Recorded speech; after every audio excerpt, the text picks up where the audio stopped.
दिल्ली में 27 साल बाद एक बार फिर बीजेपी की सरकार बनने जा रही है और बीजेपी सरकार का चौथा सीएम दिल्ली को मिलने वाला है। और दिल्ली में बीजेपी की सरकार 1993 से 1998 के बीच रही और 3 मुख्यमंत्री बने। बीजेपी सरकार के पहले सीएम मदन लाल खुराना थे, जिन्होंने 1993 से 1996 तक सीएम की कुर्सी संभाली और हवाला कांड में नाम आने के बाद उन्होंने पद छोड़ा। दूसरे सीएम साहिब सिंह वर्मा थे, जो कि प्रवेश सिंह वर्मा के पिता हैं। तीसरा सीएम सुषमा स्वराज थी, जो महज 52 दिन के लिए मुख्यमंत्री बनी थी। दिल्ली विधानसभा चुनाव में बीजेपी को मिली शानदार जीत के बाद अब इस बात को लेकर चर्चा जारी है कि दिल्ली का सीएम कौन होगा। देखिए, सीएम पद के कई दावेदार हैं, जिनमें सबसे प्रमुख दावेदारों में शामिल हैं प्रवेश सिंह वर्मा, जिन्होंने दिल्ली के पूर्व मुख्यमंत्री और आम आदमी पार्टी के संयोजक अरविंद केजरीवाल को शिकस्त दी। दूसरे नंबर पर महिलाओं की दावेदारी है और इसकी वजह यह है कि प्रधानमंत्री नरेंद्र मोदी ने चुनाव प्रचार के दौरान महिलाओं पर फोकस रख करके नीतियों की घोषणा की। उससे ये कयास लगाए जा रहे थे कि इस बार दिल्ली सीएम पद की कमान किसी महिला को सौंपी जा सकती है।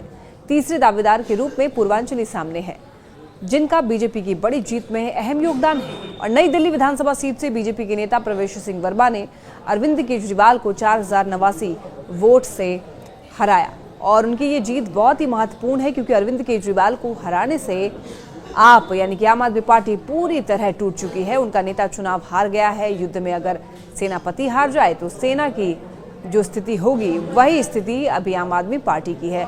आम आदमी पार्टी को नेपथ्य में पहुंचाने में प्रवेश सिंह वर्मा का अहम योगदान है और इसीलिए सीएम पद पर उनकी दावेदारी काफी अहम मानी जा रही है।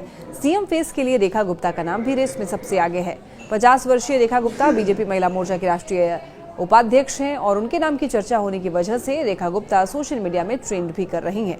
रेखा गुप्ता की दावेदारी इसलिए भी मजबूत है क्योंकि वो वैश्य समुदाय से आती हैं और दिल्ली में वैश्यों की बड़ी आबादी भी है। तो दिल्ली चुनाव में इस बार बीजेपी की ओर से 4 महिला उम्मीदवार चुन करके आई हैं और उनके नाम है शालीमार बाग से रेखा गुप्ता, वजीरपुर से पूनम शर्मा, ग्रेटर कैलाश से शिखा राय और नजफगढ़ से नीलम पहलवान। चुनाव जीत करके ये चारों आई हैं। हालांकि अभी ये तय बिल्कुल भी नहीं है कि सीएम फेस कोई महिला ही होगी, लेकिन ये बात बिल्कुल तय है कि बीजेपी के चौथे सीएम के रूप में महिलाओं की दावेदारी मजबूत है। दिल्ली चुनाव में पूर्वांचल के वोटरों ने बड़ा ही कमाल कर दिया और बीजेपी को सत्ता तक पहुंचाया है। तो संभव है कि उन्हें खुश करने के लिए सत्ता की कमान इस बार किसी पूर्वांचल के नेता को सौंप दी जाए। बीजेपी ने 19 सीट ऐसे जीते हैं जिन पर पूर्वांचल के लोगों का दबदबा है। इस लिहाज से अभय वर्मा और कपिल मिश्रा जैसे लोग भी सीएम पद की रेस में शामिल हैं। हालांकि सीएम फेस को लेकर निर्णय तभी होगा जब पीएम फ्रांस के दौरे से वापस लौटेंगे।